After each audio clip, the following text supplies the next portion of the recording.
از صحرا تا کوها دعا برای صلح بود، در هر دل نوری از امید صلح بود.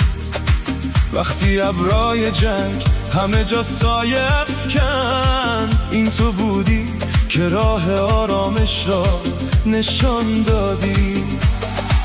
از اسلام آباد نوایی نرم برخاست، گویی مرهمی بر زخما گذاشت. چون برادری دست یاری دادی، پاکستان تو دلها را بردی. پاکستان از دل تشکر چراغ صلح را روشن کردی.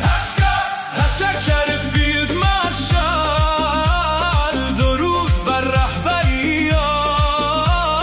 تشکر وزیر اعظم برای هر تلاش صلح‌آمیز. از طرف ایران این را میگوییم تو صدای صلحی، نور انسانیت.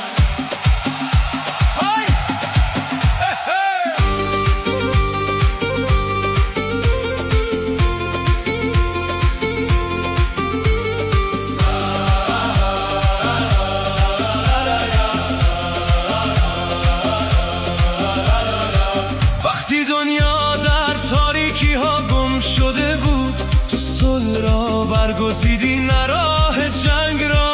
وقتی دیوارهای ترس بلند شدن، تو با محبت همه راه ها را پیوند دادی.